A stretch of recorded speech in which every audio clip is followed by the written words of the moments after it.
Kyle Odegard, Jody Jackson, and Zach Galia here with you. We are talking about a Cardinals 38-24 win over the Browns.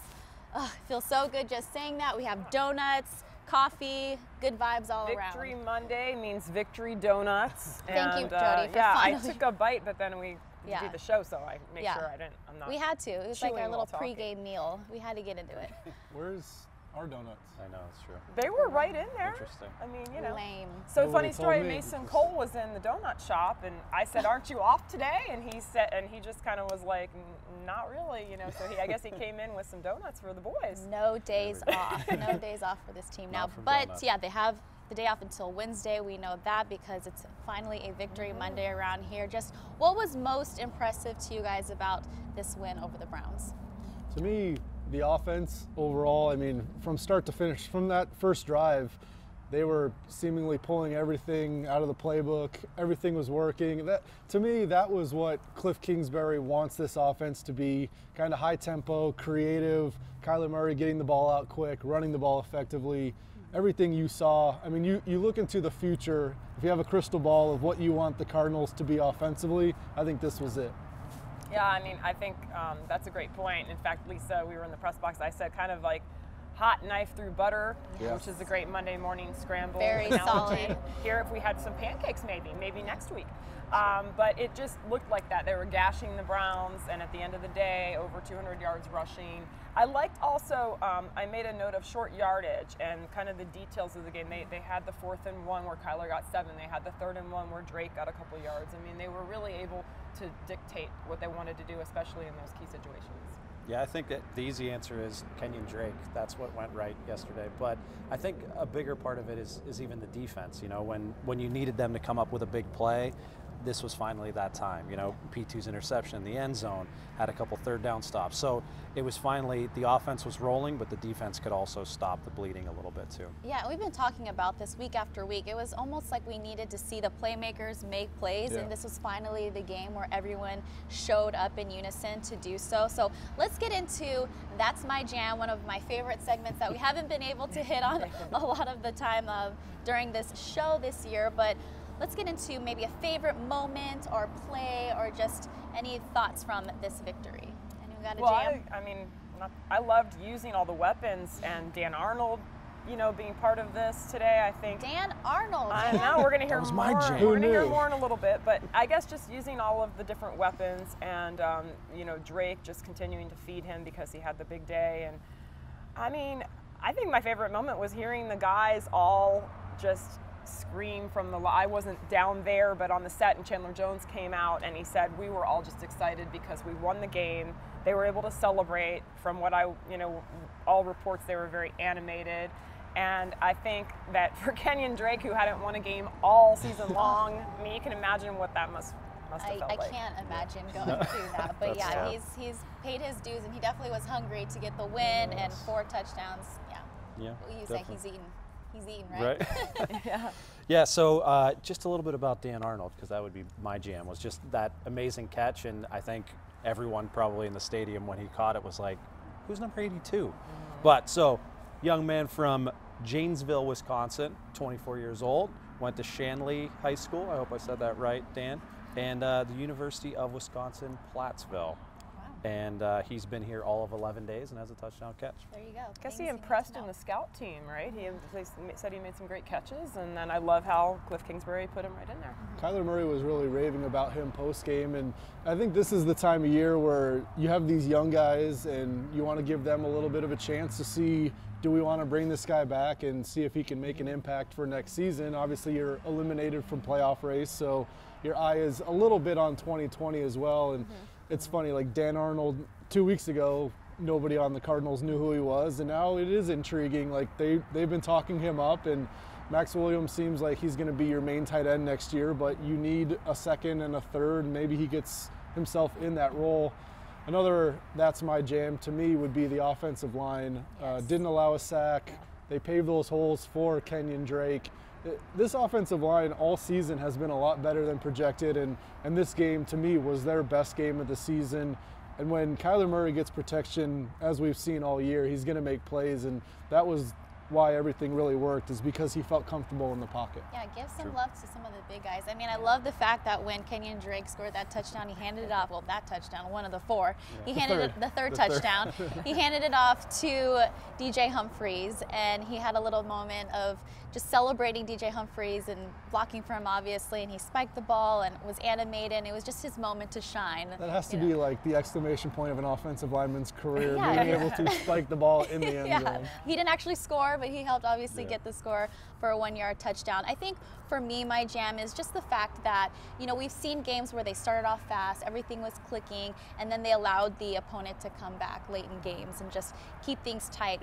It just seemed like they had command over the entire game throughout all 4 quarters, and that's something that was important to me to see from this team, kind of just to put together a complete game before this season was over. Looking at the box score, this was actually a 4-point game in the 3rd quarter, but like you said, it never felt that way. The Cardinals were just moving the ball so well, and their defense played a pretty good ball game that it seemed like they were going to win this game from start to finish. All right, well, let's get into our Rise and Shine players of the game. We had, you know, a lot to actually pick from this time around. So let's go, Kyle, first with your pick. I am going to take Kyler Murray. Again, his box score numbers weren't like through the roof. 219 yards passing, touchdown, interception, but he did run for 56 yards, and even on a play where he didn't get any stats on the first touchdown, he pitched the ball to Kenyan Drake and really caused that touchdown because he got the defenders coming to him. And he's just, when he's moving the ball with his legs and he's sitting in the pocket and he's confident with his arm, you can already see that he has superstar potential. And this game proved that. He didn't throw for 400 yards, but he was totally in command the whole time, and they just moved the ball so consistently. And when you go back to last year, it never felt like there was a rhythm to this season. And when Kyler Murray has protection, as we talked about earlier, it just feels like there's a very good rhythm with this offense. And numbers are not, like we saw it with our eyes, that this is a very good, very efficient offense when he's rolling. Yeah, and he was excited about this matchup, obviously, going head-to-head with Baker Mayfield, and Baker at the end of the game said, yeah, he obviously won this time. This time around, and it was just great to see him also have a game like this after the last 2 games where we saw him pressing a little bit, but just to be in full command of the game was awesome to see.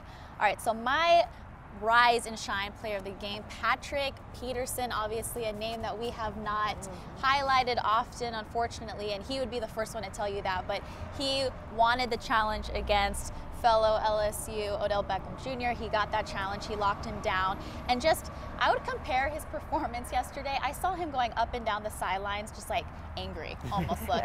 I would compare that to like Kobe Bryant back in the day. Remember watching him and his underbite would come out? He was in full Kobe Bryant underbite mode throughout the game, and you know, you're used to seeing him kind of jovial, joking around, even, you know, in the best of his days, you know, making plays left and right. He still had that kind of like, you know, jokester attitude, but yesterday you saw none of that. He was all business. You could tell that he wanted this bounce back game, that he was, you know, feeling himself a little bit, and I think that helped play into his performance. And it was just great to see him, a huge playmaker for this team, just show up, and that's what the Cardinals needed.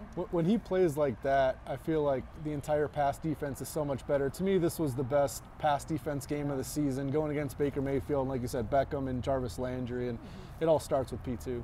All right, Jody, who you got? Yeah, I am going to go really off the board here. I know it's a shocker. Let's see what you got. Oh, yeah. Kenyan Drake, Mr. 4 touchdowns. He started from the bottom, now he's here. And when I say that, with the Miami Dolphins, who we hadn't won all year. I like that, Jody. You like that? I mean, there's, you know, I just sort of take that low-hanging fruit, right? If it's there, you go with it, all the Drake references. But from the time that he came in, he had that big game against the Niners.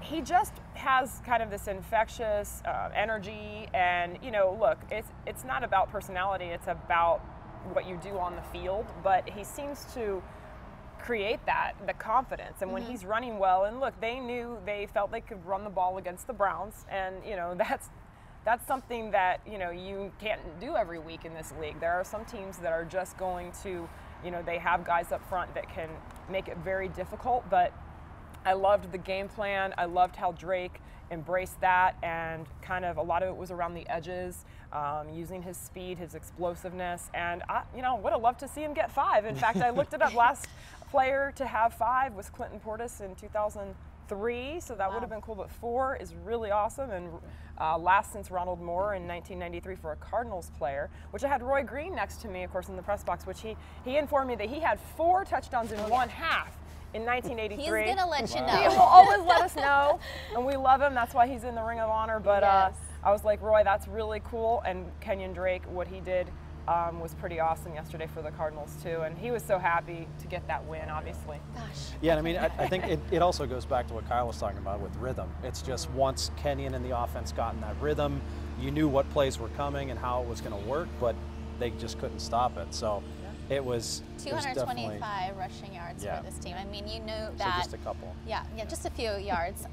But yeah, they came in with the game plan to run the ball, and they did so effectively and when they wanted to, and that was, just something that was just so great to see as a whole for this offense.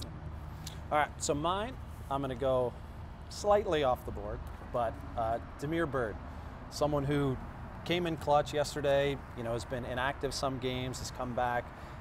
But 6 catches, 86 yards. He had that one catch where he broke probably 3 or 4 tackles and got down the sideline. So it's always great to see those younger guys who are working so hard to get in the lineup actually have a game like this. Bird sighting. Bird sighting. Had to do that. I tweeted it, so it's not like it's anything new. Yeah, but he had some great catches. Yeah, Pharaoh Cooper had some nice plays. Yep. So. Chandler Jones, another guy who could be on any of our cards. 15 sacks. And what's your stat for him? He matched his own franchise record through 14 games. There you go. So there's more stats, but that's the one I've written Hopefully we'll get into that more next game. All right, so let's bring home the bacon here. And I'm just going to take this time, guys, to thank the Red Sea. Because after a Steelers game where there were some frustrations, obviously, and we saw a lot of the stadium full with Steelers gear, they showed up for this final game, and they've showed up all year long. And it hasn't obviously been a lot of, there wasn't high expectations as far as wins. I think we all kind of knew this was going to be a year to learn, but I think they've definitely laid the foundation for them to be excited for in the next coming years with Kyler Murray at the helm and Cliff Kingsbury running things. So although it wasn't equated to wins, they finally got a victory though on the final home game, and the fans showed up, and it was great to feel that presence again and hear the Red Sea excited after a victory. Yeah, it was like an early Christmas present for the fans. It was, right? And there was even a Grinch in the stands, which was so fun. We didn't let that ruin our day. Yeah, there was.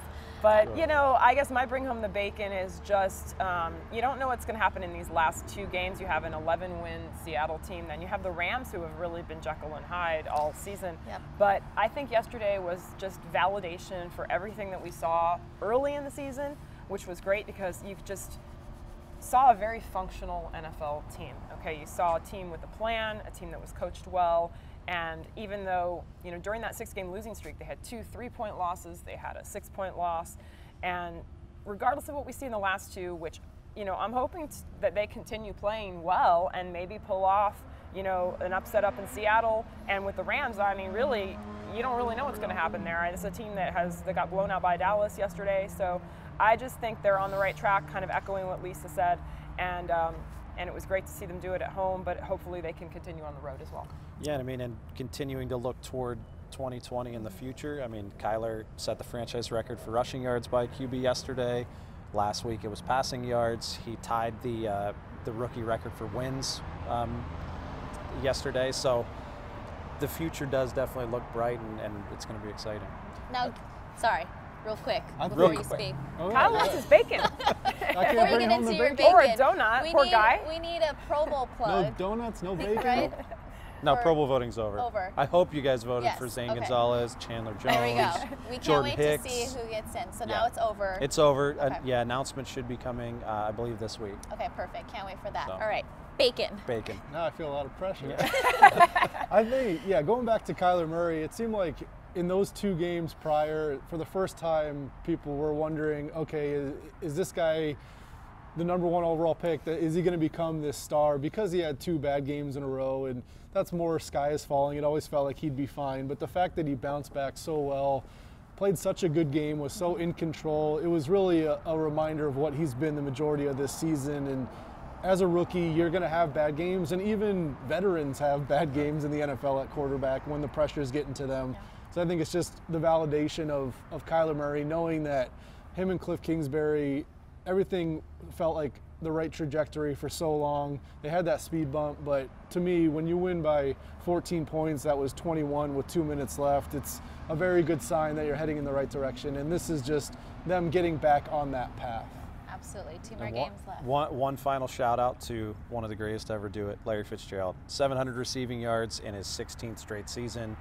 Longest streak in NFL history. And they tried to get him the ball for a touchdown too. That would have been really. The fans were really awesome for Larry, as they always are. They always are. Chanting his name. Absolutely. All right, guys. Well, how about we find? Well, you don't have your cup. I don't have my cup Eat your today. donut. I'll just toast. Cheers to your donut and a victory. In fact, we've been craving this for so long. We'll actually leave you with a look and listen inside the victorious locker room with head coach Cliff Kingsbury closing it out for the guys. We'll see you next time here on the Monday Morning Scramble. Hey, talked about starting fast, hanging to him. You did it from the jump, all right? Making a stand at home, last home game, that's a hell of a job, fellas, all right? We all know what we can be when we put it together like that. You saw it out there today.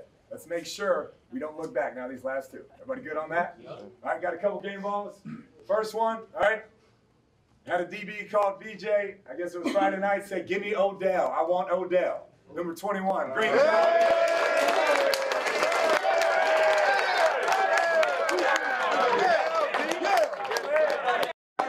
Next one, he gets a game ball for 2 reasons. All right, I saw it there, first Cardinals player in 26 years with 4 touchdowns in a game. And also, y'all probably didn't realize this, I found out this week talking to him, he hadn't won a game until today. Kenyan Drake.